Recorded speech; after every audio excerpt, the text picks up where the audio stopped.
ಎಲ್ಲರಿಗೂ ನಮಸ್ಕಾರ. ಇವತ್ತು ನಾವು ಮಾತಾಡೋಕೆ ಹೊರಟಿರೋದು ಬಲೂಚಿಸ್ತಾನದಲ್ಲಿ ನಡೆದ ಒಂದು ನಿಜಕ್ಕೂ ಅಚ್ಚರಿ ಮೂಡಿಸುವಂಥ ಮಿಲಿಟರಿ ಕಾರ್ಯಾಚರಣೆಯ ಬಗ್ಗೆ. ವರದಿಗಳು ಹೇಳುವ ಪ್ರಕಾರ ಇದು ಹಿಂದೆಂದೂ ಕಂಡರಿಯದ ಘಟನೆ. ಹಾಗಿದ್ರೆ ಅಲ್ಲಿನ ವಾಸ್ತವ ಸ್ಥಿತಿ ಹೇಗಿತ್ತು ಅಂತ ಮೂಲ ಆಕರಗಳನ್ನಿಟ್ಕೊಂಡು ಒಮ್ಮೆ ನೋಡೋಣ ಬನ್ನಿ. ಹಾಗಿದ್ರೆ ನಮ್ಮ ಇವತ್ತಿನ ವಿಶ್ಲೇಷಣೆಯ ಕೇಂದ್ರಬಿಂದುವೇ ಈ ಪ್ರಶ್ನೆ. ಯೋಚನೆ ಮಾಡಿ, ಕೇವಲ ಬರವಣಿಗೆಯಷ್ಟು ಬಂಡುಕೋರರು ಪಾಕಿಸ್ತಾನದಂತಹ ಬಲಿಷ್ಠ ಸೇನೆಯನ್ನೇ ಎದುರು ಹಾಕ್ಕೊಂಡು 10ಕ್ಕೂ ಹೆಚ್ಚು ಪಟ್ಟಣಗಳನ್ನ 1 ವಾರಕ್ಕಿಂತ ಹೆಚ್ಚು ಕಾಲ ತಮ್ಮ ಹಿಡಿತದಲ್ಲಿ ಇಟ್ಕೊಂಡಿದ್ರು ಅಂದ್ರೆ ಇದು ನಿಜಕ್ಕೂ ಹೇಗೆ ಸಾಧ್ಯವಾಯಿತು? ಸರಿ, ಮೊದಲು ಆ ಒಂದು ವಾರದಲ್ಲಿ ಅಂದ್ರೆ ಆ ಪ್ರತಿರೋಧದ ವಾರದಲ್ಲಿ ನಿಖರವಾಗಿ ನಡೆದಿದ್ದೇನು ಅಂತ ನೋಡೋಣ. ಬಲೂಚ್ ಲಿಬರೇಷನ್ ಆರ್ಮಿ ಅಂದ್ರೆ BLA ನಡೆಸಿದ ಈ ಕಾರ್ಯಾಚರಣೆಯ ಸ್ವರೂಪ ಮತ್ತು ಅದರ ವ್ಯಾಪ್ತಿ ಎಷ್ಟಿತ್ತು ಅನ್ನೋದನ್ನ ಮೂಲಗಳು ಹೇಳುವ ಹಾಗೆ ಅರ್ಥ ಮಾಡಿಕೊಳ್ಳೋಣ. ನೋಡಿ, ಕಾರ್ಯಾಚರಣೆಯ ಮೊದಲನೇ ದಿನವೇ BLA 1 ಅಲ್ಲ 2 ಅಲ್ಲ ಬರೋಬ್ಬರಿ 10ಕ್ಕೂ ಹೆಚ್ಚು ಪಟ್ಟಣಗಳ ಮೇಲೆ ಏಕಕಾಲಕ್ಕೆ ದಾಳಿ ಮಾಡುತ್ತೆ. ಅಷ್ಟೇ ಅಲ್ಲ, ವರದಿಗಳ ಪ್ರಕಾರ ಮುಂದಿನ 7 ದಿನಗಳ ಕಾಲ ಆ ಪ್ರದೇಶಗಳನ್ನ ತಮ್ಮ ಸಂಪೂರ್ಣ ಹಿಡಿತದಲ್ಲಿ ಇಟ್ಕೊಂಡಿದ್ರು, ಅಂದ್ರೆ 1 ವಾರ ಪೂರ್ತಿ. 7 ದಿನ ಕಳೆದ ಮೇಲೂ ಪಾಕಿಸ್ತಾನಿ ಸೇನೆಗೆ ಅವರನ್ನ ಅಲ್ಲಿಂದ ಓಡಿಸಕ್ಕಾಗ್ಲಿಲ್ಲ, ತುಂಬಾನೇ ಕಷ್ಟಪಡಬೇಕಾಯ್ತು. ಹಾಗಿದ್ರೆ ಯುದ್ಧ ಭೂಮಿಯಲ್ಲಿದ್ದ ನಿಜವಾದ ಪರಿಸ್ಥಿತಿ ಹೇಗಿತ್ತು ಅಂದ್ರೆ ಮಿಲಿಟರಿ ದೃಷ್ಟಿಯಿಂದ ನೋಡಿದ್ರೆ ಮೂಲಗಳು ನಮ್ಗೆ ಯಾವ ಚಿತ್ರಣವನ್ನ ಕೊಡುತ್ತೆ ಅಂತ ನೋಡೋಣ. ನಂಬೋಕೆ ಕಷ್ಟ ಆಗಬಹುದು, ಆದ್ರೆ ಸ್ಥಳೀಯ ಮತ್ತು BLA ಮೂಲಗಳ ಪ್ರಕಾರ ಆ ಮೊದಲ ವಾರದಲ್ಲಿ 350ಕ್ಕೂ ಹೆಚ್ಚು ಪಾಕಿಸ್ತಾನಿ ಭದ್ರತಾ ಸಿಬ್ಬಂದಿ ಪ್ರಾಣ ಕಳ್ಕೊಂಡಿದ್ದಾರೆ.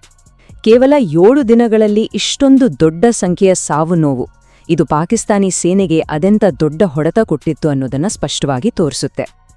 ಪಾಕಿಸ್ತಾನಿ ಸೇನೆ ಹತ್ರ ಇಲ್ಲದ ಅಸ್ತ್ರಗಳೇ ಇರಲಿಲ್ಲ.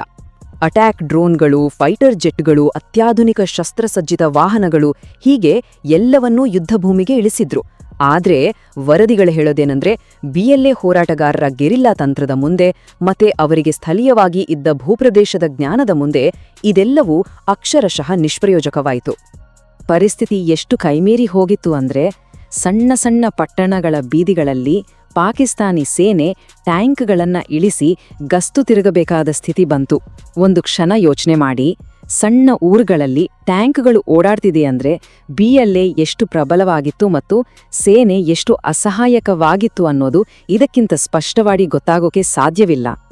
ಈಗಾಗಲೇ ಇದ್ದ ಪರಿಸ್ಥಿತಿಯನ್ನ ಮತ್ತಷ್ಟು ಬಿಗಡಾಯಿಸಿದ್ದು BLA ವಕ್ತಾರ ಜಿಯಾಂದ್ ಬಲೂಚ್ ಕೊಟ್ಟ ಒಂದು ನೇರ ಎಚ್ಚರಿಕೆ. ಆತ ಹೇಳಿದ್ದು ಇಷ್ಟೇ: ಒಂದು ವೇಳೆ ನಮ್ಮ BLA ಹೋರಾಟಗಾರರ ವಿರುದ್ಧ ಯಾವುದೇ ದೊಡ್ಡ ಕಾರ್ಯಾಚರಣೆ ಶುರು ಮಾಡಿದ್ರೆ ನಮ್ಮ ಹತ್ರ ಸೆರೆ ಸಿಕ್ಕಿರೋ ಡಜನ್ಗಟ್ಲೆ ಪಾಕಿಸ್ತಾನಿ ಸೈನಿಕರನ್ನ ನಾವು ಮುಗಿಸ್ಬಿಡ್ತೀವಿ. ಈ ಬೆದರಿಕೆ ಪಾಕಿಸ್ತಾನಿ ಸೇನೆಯ ಕೈಗಳನ್ನ ಸಂಪೂರ್ಣವಾಗಿ ಕಟ್ಟಿಹಾಕಿದ ಹಾಗೆ ಆಗಿತ್ತು. ನೋಡಿ, ಈ ಸಂಘರ್ಷ ನಡೆದಿದ್ದು ಕೇವಲ ನೆಲದ ಮೇಲಲ್ಲ, ಇದು ಒಂದು ರೀತಿ ಗ್ರಹಿಕೆಗಳ ಯುದ್ಧ ಕೂಡ ಆಗಿತ್ತು, ಅಂದ್ರೆ ಪರ್ಸೆಪ್ಷನ್ ವಾರ್. ಇದರ ಮಾನಸಿಕ ಮತ್ತು ಸಾರ್ವಜನಿಕ ಸಂಬಂಧಗಳ ಮೇಲಿನ ಪರಿಣಾಮ ಎಷ್ಟಿತ್ತು ಅಂತ ಈಗ ನೋಡೋಣ.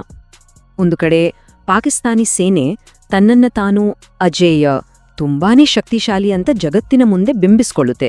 ಆದ್ರೆ ಇನ್ನೊಂದು ಕಡೆ ವರದಿಗಳು ತೋರಿಸ್ತಿರೋ ವಾಸ್ತವವೇ ಬೇರೆ. ತಮ್ಮದೇ ದೇಶದ ಪಟ್ಟಣಗಳನ್ನು ರಕ್ಷಿಸ್ಕೊಳ್ಳೋಕೂ ಆಗದೆ ಉಗ್ರರಿಂದ ಅವಮಾನಕ್ಕೊಳಗಾದ ಚಿತ್ರಣ. ನೋಡಿ, ಈ 2 ನಿರೂಪಣೆಗಳ ನಡುವೆ ಇರೋ ಅಂತರ ಎಷ್ಟೊಂದು ದೊಡ್ಡದಾಗಿದೆ. ಈ ಒಂದು ಘಟನೆಯ ಪರಿಣಾಮ ಪಾಕಿಸ್ತಾನದ ಗಡಿಯೊಳಗೆ ಮಾತ್ರ ಸೀಮಿತವಾಗಿರಲಿಲ್ಲ.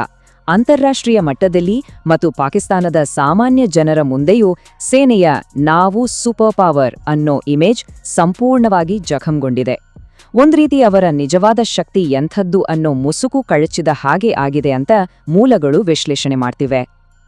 ಈ ಎಲ್ಲ ಘಟನೆಗಳು ಸಹಜವಾಗಿಯೇ ಸೇನೆಯ ಉನ್ನತ ನಾಯಕತ್ವದ ಒಳಗೆ ಬಿರುಕುಗಳನ್ನು ಸೃಷ್ಟಿಸಿದೆ. ಹಾಗಿದ್ರೆ ಅದರ ಆಂತರಿಕ ರಾಜಕೀಯ ಪರಿಣಾಮಗಳೇನು, ಅಲ್ಲಿ ಯಾವ ರೀತಿಯ ಒತ್ತಡಗಳು ನಿರ್ಮಾಣವಾಗಿವೆ ಅಂತ ಈಗ ನೋಡೋಣ. ಮೂಲಗಳ ಪ್ರಕಾರ ಪಾಕಿಸ್ತಾನದೊಳಗಿನ ವಿಶ್ಲೇಷಕರೆಲ್ಲ ಈಗ ಸೇನಾ ಮುಖ್ಯಸ್ಥ ಆಸಿಮ್ ಮುನೀರ್ ಅವರನ್ನ ನೇರವಾಗಿ ಟಾರ್ಗೆಟ್ ಮಾಡ್ತಿದ್ದಾರೆ. ವಿದೇಶಾಂಗ ನೀತಿಯಲ್ಲಿ ಸೋತಿದ್ದಾರೆ. ತೆಹ್ರೀಕೆ ತಾಲಿಬಾನ್ ಪಾಕಿಸ್ತಾನ್ ಅಂದ್ರೆ TTP ಮತ್ತು BLA ದಾಳಿಗಳನ್ನು ತಡೆಯೋಕಾಗ್ಲಿಲ್ಲ. ಅಷ್ಟೇ ಅಲ್ಲ, ಸೇನೆಯ ಇತಿಹಾಸದಲ್ಲೇ ಇಂತಹ ಹೀನಾಯ ಸೋಲಿಗೆ ಇವರೇ ಕಾರಣ ಅನ್ನೋ ತರದ ಗಂಭೀರ ಆರೋಪಗಳು ಅವರ ಮೇಲೆ ಕೇಳಿ ಬರ್ತಿವೆ.